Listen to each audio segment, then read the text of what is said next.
The Dorm Disorder podcast contains real stories, adult language, and occasional chaos. Some content may not be suitable for all audiences. Listener discretion is advised. Now on to the episode.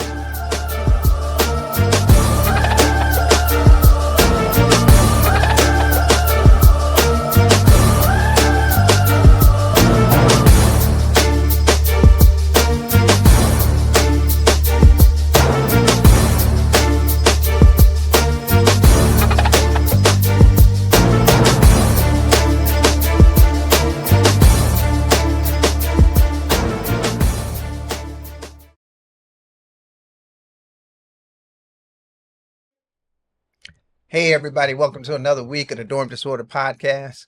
Look, as always, like, follow, subscribe, send this to your friends. Get us a couple more viewers. We would like to spread this journey to everybody that has participated in boarding school in some way or another. So send it to your friends. We're back for another week, buddy. How you doing? Doing good, Mike. I'm doing good. Everybody, welcome to the Dorm Disorder podcast. I'm so glad you guys could join us. So what's been going on, man? I know you had a hectic week, so. It was probably the craziest work week I ever had. It's been so crazy that Tyler even left the TV on and we're staring at ourselves. I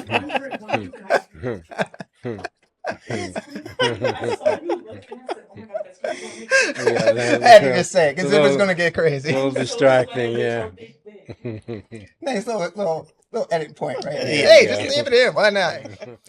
What happened to you this week? What's going on? So, I got a kid that's getting ready to study abroad, so we're trying to get some stuff trip. together. So, listen, I love my kid very, very much, but absent-minded as I don't know what. Saturday, we got up, we're like, yo, we got to get to the bank. We got to open this account for you to make sure we're able to access and give you money that you need when you're in Rome. I said, you got everything? I got everything. I'm like, you sure? I'm positive. Took him forever to get his shoes on. We walk out the door. Bank's only open for about 30 more minutes. We walk in, we sit down, and this boy does not have his ID. Are you kidding me right now?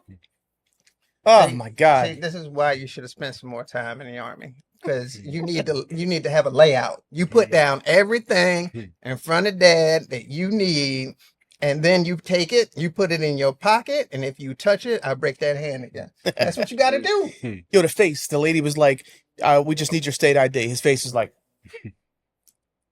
and I already knew. I didn't have to ask him. I looked at my wife. I looked at Jill, and I said, and she's like, "What's wrong?" I'm like, "He don't have his ID."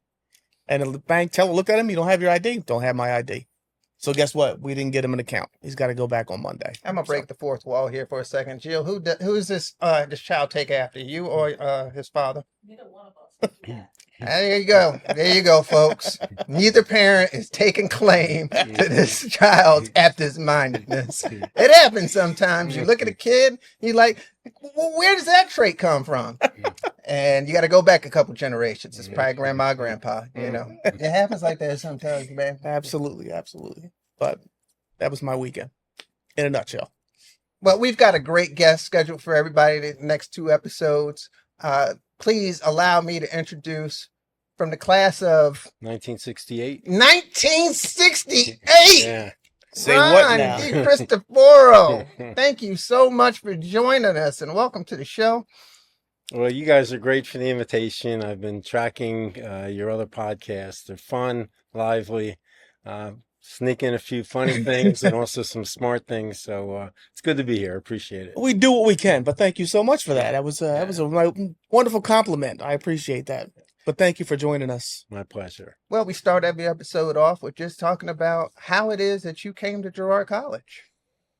Well, and we all know this from Girard, and that's probably your son would have never done that if he had been through Girard. Right. We didn't have much, but we knew where it was, and it Yes. never left our sight, really. Well, the way I now look at it after all these years is you get a common question just as an adult in an environment. It's like, well, where'd you go to school? Right. And that triggers a little bit of panic in me because either I'm going to take the coward's way out and say, oh, yeah, I went to school in Philly. and hope that's the end of it. Because soon as you even say Girard College, it's like, what, it was a college? And Yeah. that triggers all of that. Yeah.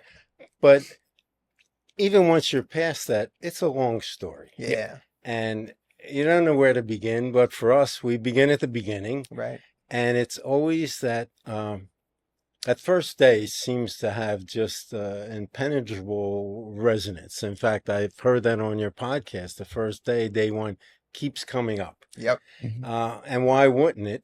And it was impressive and life-changing. Our lives changed at that moment. So I was 7 in 1958, and like Dan, I put in 10 years, and that was very common then. And there was a cutoff. You couldn't get into Girard after the age of 10. Right. So we were all pretty much young kids. But probably what's most impressive about that is, and in the beginning of my book, a friend of mine wrote this for me, and he didn't know I wanted to include it in the book. But he said the 2 worst days of my life were the first day I came to Girard, having to leave home, Yeah. and the last day leaving Girard with my brothers behind. Yeah. And that pretty much, there's our bookends, Yep. right? Yeah. You know, Ron, we talked about this before, but graduation day, when we're lined up in the chapel, we're in that hall and we're waiting to process in. There was always a bet who was going to cry first. Yeah. Yeah. And we all had that bet. And sure enough, there was always somebody that started it. And for our class, it was somebody that I didn't think was going to cry at all because I didn't think he cared. But he started and the woodwork started. And I tried to keep my head straight because I didn't want to look at anybody crying so that I would start crying. And it didn't work because I think there's photo evidence on the internet somewhere. And it's of the my music, too. I mean, that Yeah. organ starts Yeah. rumbling and Yeah. it just rattles your rib cage. Yeah. But yeah, definitely. It's a pretty it's powerful sad statement. day. Yeah. Yeah.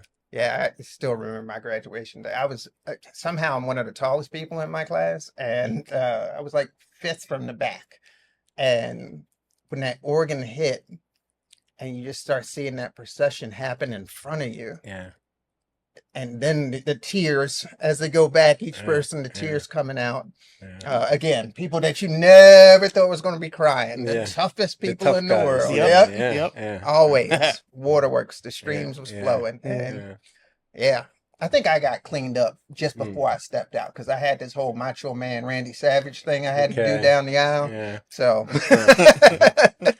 oh yeah, dig it. Yeah. Yeah. So that's how I came down now. Yeah. So let's talk about your time. We have our pre-discussion, and one of the biggest things that we found so interesting is how many different shop classes you guys had. Yeah, it was that building is still standing Yeah. on Girard's campus. It was called the Mechanical School, Mm-hmm. which is a throwback term, but it was a marvelous curriculum. So sometime around, and I might not have this exactly right, but I want to say by 8th grade, Mhm. which for us began middle school, you got to spend a year in what may have been as many as 6 or 8 different shops: drafting, printing, carpentry, electrical shop, forgetting a couple as well, machine shop where Mhm. you're dealing with steel and lathes, and every one of these shops was dangerous. Yep. And you spent your high school years, in the morning you're doing academics, normal math stuff, college prep even. Mhm. So the mechanical school wasn't like what became, I guess, in public schools, voc ed. Right. No, you were being trained as a professional by professionals, Mhm. but that didn't exclude you from going to college. You still had your academics in the morning. So you think now, what a terrific Yeah. learning experience, because eventually you had to pick a shop, Right. electrical shop, drafting, whatever. And then you spent the next probably 3 or 4 years every afternoon going to that shop. There were kids that came out of Girard and went right to work for the telephone company, IBM. Yeah. So it was a wonderful training. You know, one of the things that we talked about also was the fact that Mr. Moore was still teaching during your time, and we Yes, have he one of was. these wonderful crazy. teachers Yeah. that span so many generations and kids. Yeah. You know, and we had a different opinion on him. Tell us what he was like back Yeah. then. Well, in general, everybody at Girard was old. You know, when I got there in 1958, there were people who had been there for 40 years. Wow. And they were still there when I left. Yeah. That changed, and I think that's for a good reason. But carpentry shop, and I think it was William Moore, and I'm not sure. Yeah, Bill Moore. Yep. Okay, Yep. Bill Moore. He was a serious dude, and he didn't allow for any kind of messing around, but there was a lot of messing around in spite of that, between the machines that were there, and he disliked us not taking seriously, Right. or taking him seriously. But it seemed like we would start out with, big blocks of wood, and everything got reduced to an ashtray, which at the time everybody was smoking. So it was the only thing useful for many of us that they came out of carpentry shop. But they were doing some beautiful, serious work, and he was working on a boat. Oh, So wow. he was building a speedboat. Wow. Yeah. And that was in there for years. He just kept chipping away at this thing, but that was his first love. But yeah, tough, but he didn't want to get on his wrong side, Mike. Yeah. Let's say that. Yeah. We didn't have as many other classes. Like we had drafting, we had machine shop, we had the wood shop. I don't think it was called Auto carpentry at the shop. time, and we had auto. Yeah. So it was like 4 or 5 that was there. But I remember sitting in drafting class, having to draw on this piece of paper. I'm like, I'm never ever gonna do this. This is way too boring for me. Yeah. I could not do that. Drafting class was brutal. But I liked the lathe and I liked all that stuff. Like learning that stuff was cool. Yeah. Yeah. Well, I thought I was interested in drafting in my own little stupid mind. And there was a wonderful, talented man running at the time, George Schuster. And he was a great teacher, but in the back room, he was sculpting figures and painting. I mean, he was clearly a serious artist. Yeah. And, everyone was going through drafting at least once. And he was a very sweet, kind man, smart. And he came around and he called everybody son. We were all boys then. And he put his arm on me and he said, son, you talked to me about wanting to take drafting because you did have to they took everybody, but they wanted you to interview, see if you were serious. And I said, yeah, I think I would be great at this. And he leaned down and he said, son, you couldn't design a basketball. And to this day, I thank him for saving me the pain of all of that. That's a great teacher. And he was very sweet about it and encouraging. And I got out of there as soon as my gig was up. And, That's encouragement. Yeah, it was. I mean, that's sometimes more helpful than the other kind. Design a basket. I'd feel bad if I don't get to ask this question because Go ahead. this is like a bridge question for Mr. Moore himself. Did he have his whole thumb at that time? I didn't know that he ever lost it. So, yeah. There it is. Okay. So he lost it somewhere between 58 and 96. Yeah. All right. Definitely missing a good about half a thumb. Wow. Easy. Yeah. Well, I can see why. I mean, all those shops are dangerous. So, Yeah. Yeah. While we're on machine shop, just Yeah. the mechanical building in itself, I don't ever think I told this story on here, so I'm gonna just tell this real quick. Oh yeah, you got to tell. We this were a rambunctious class. I don't know what to say, but we had a student who was down on the main floor because the machine shop, mechanical school, what do we call it? Machine shop, whatever. Yeah. They had that second level. Yep. Right. With the railing that went around, and then you were down the first floor. And the first floor mainly was for auto shop, Okay. right? So there was cars all down there. But they had this pulley chain that reached all the way to the ceiling that dropped all the way down. One of my classmates held on to that chain, and 3 of us pulled that chain up, and we pulled him all the way up to the second level, and then he climbed over, and then we got yelled at, and we all ran. We all ran outside. But we did some dumb shit, man. I don't know what to say, but stupid stuff. yeah. No doubt about it. Yeah. I could not believe we pulled him all the way up. Or did he stay on? Like, why the hell would he let go when he first started going in the air? I don't mean, know. at that point, you in it. Yeah. You got to go all the way. Yeah, all Go the go way. home, right? Yeah, no way out. No way. Well, one of the other things that we talked about was you were there during a pretty tumultuous time. Oh yeah. So we had, guests on earlier that talked about being the first Black students, but you got to see the lead up to these students joining Girard. And again, like every time we learn something new from, our older big brothers on this, why don't you talk about that time and let us know what that was like being inside the wall? Well, need some context, right? Right. Just to say it was during the 60s, it probably brings up more wrong cliches than accurate cliches, Right. especially at Girard. Two things happened. I'll start at the end. When the school was integrated, Girard itself almost overnight became a different place because now it could no longer function as this cloistered, insulated institution. It hardly, and anyone in Philadelphia didn't know a whole lot about Girard College. They knew it was there. They drive by it. No one really knew what went on. But from 66 for the next really 2 years, protesters were out there. The public was out there. TV cameras. NAACP, Martin Luther King shows up in the summer of 1966.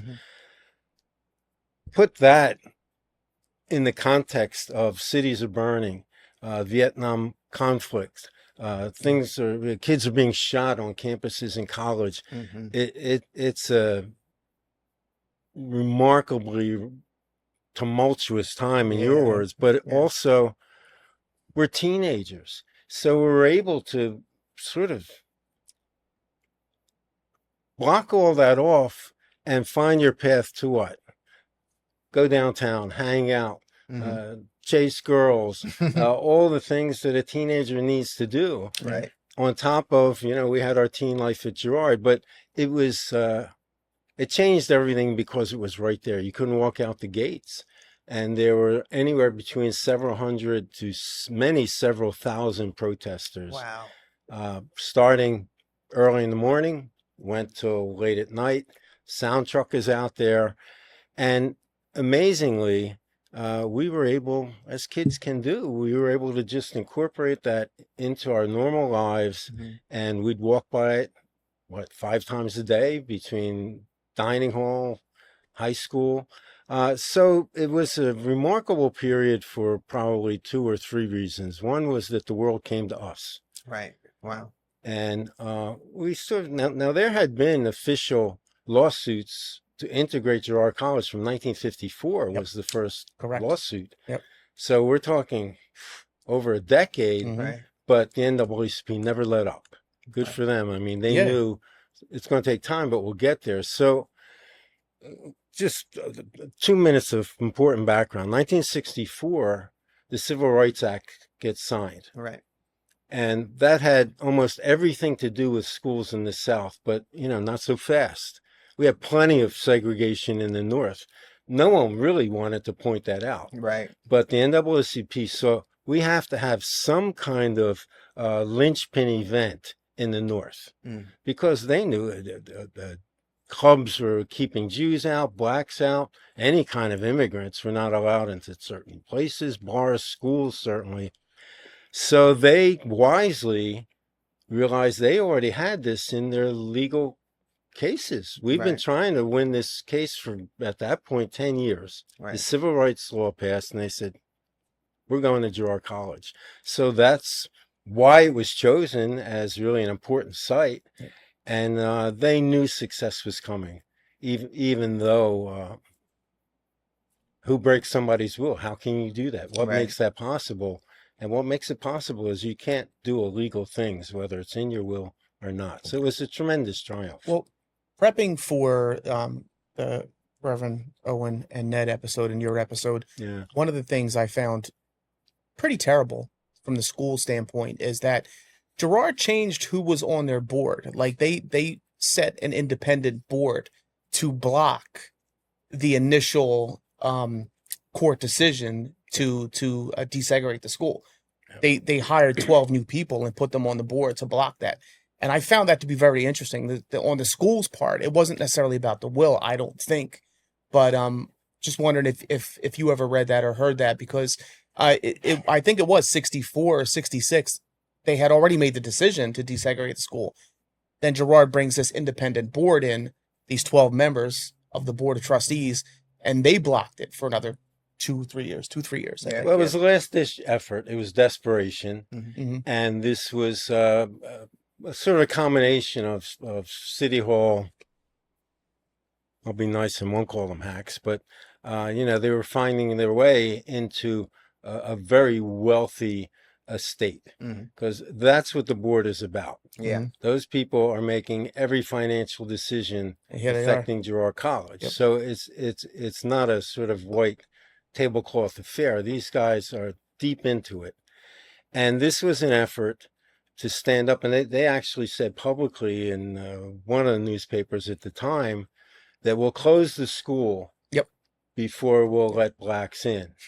What they never realized is you're just stupid. You don't have the authority to do that. Right. There were a lot of alumni there, and they thought, well, we went there, we'll keep Girard. Well, that was the dumbest thing they could have said publicly, and it meant nothing. Right. And that board was quickly reassembled, but that's another show for you guys, because it's a long, sad story. It is. And follow the money, as Always, right? as Woodward and Bernstein said. Yeah. Or Chris Tucker in Rush Hour 2, follow the rich white man. yeah. So we try to get something light in here, and my goodness, the story you told us, which touches to Dan's thoughts more than anything, regarding laundry. Yeah. Dan got there, and he's always very thankful on the show that girls showed up because they got real uniforms and real clothes. Yes. But little did we know how you, the big brothers, really had it. Why don't you tell us the story of what laundry was like for you guys? Well, picture this. I mean, we got our laundry packet once a week. Clean clothes are in it. And there were only 3 pair of what we called skivvies, jockey shorts, whatever, underwear. And 3 pairs. We didn't seem to be sorry, bothered by that. I don't want to interrupt ahead, you, but no. just make sure. Yeah. Back then, you did have 7 days in a week, right? There were 7 days Okay. in a week. Yeah. I just wanted to make sure. We didn't really at the time have much in the way of play clothes. You know, if you weren't on a sports team, they'd throw a uniform at you. How it got laundered, and those jock straps, you could stand them up and they probably would walk away from you. So, you know, we're knucklehead kids, but at some point, probably when we started noticing girls, we realized this is a hole we're living in. It just smells, and we're the reason it smells. It was also early in the 60s, mid-60s, and we started to recognize, you know, those forces that were at the gate.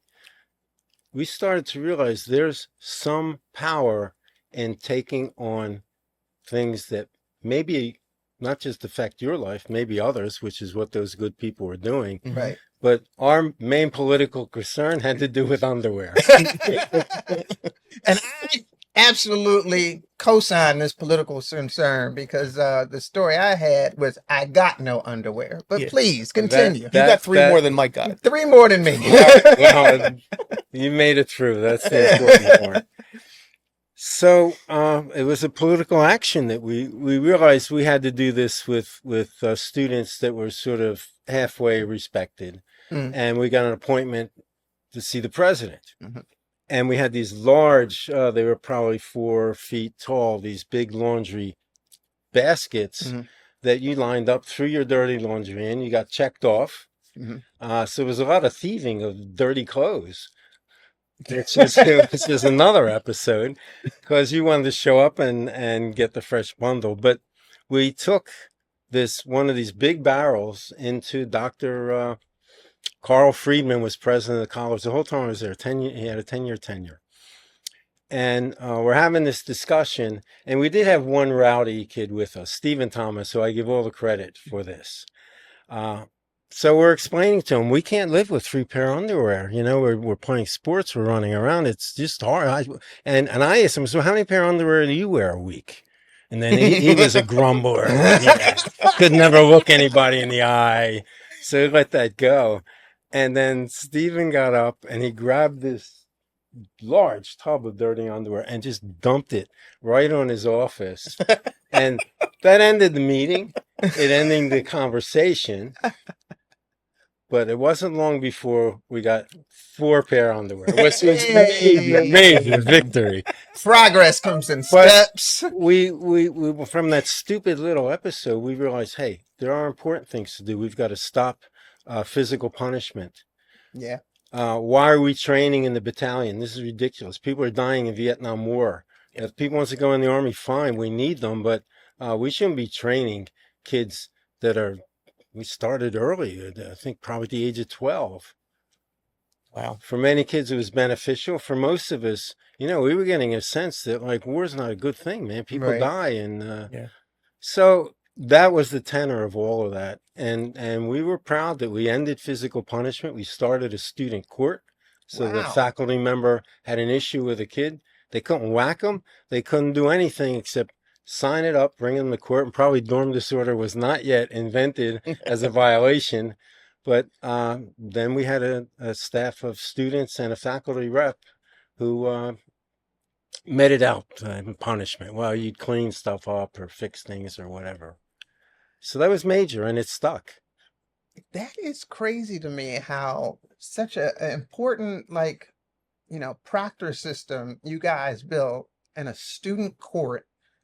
It just tells you that the school never wanted you to have that power because it didn't exist when we got there. Yeah. Exactly. That would have Yeah. been huge. Yeah. Like actually Yeah. being in charge of our own punishments. We had talked about things like this on trips with other boarding schools that we took. Yeah. But we never got something that good going. And you guys had that system going, but it didn't survive. It Yeah, did. it Well, did I'm not. not surprised Yeah. because it's very threatening and it takes Yeah. power away from.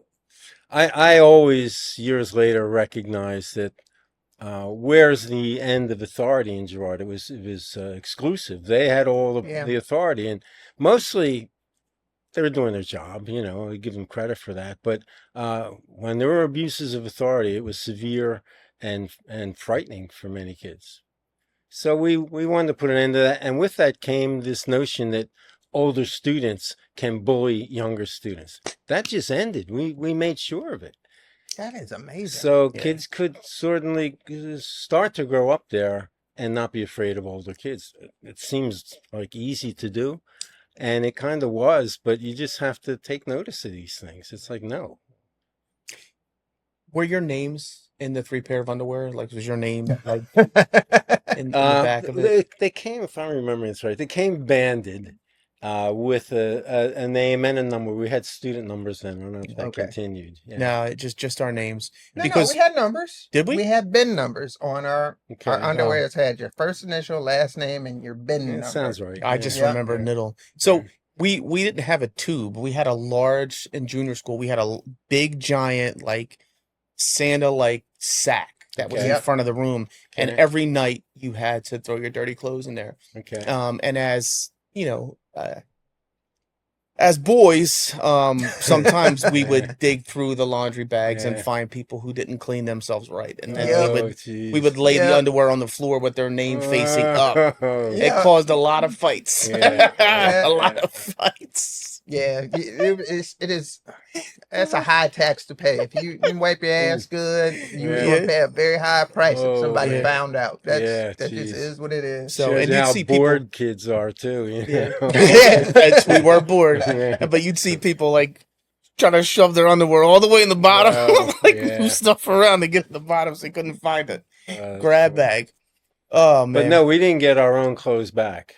See, that's It the all thing. went into whatever it was, and we got the right or close to the right sizes. But no, there was no name on the actual clothes. What? It came in a bundle, so that somewhere they must have had our sizes and put together these bundle by size. But no, we didn't get our own underwear back. It didn't work that way.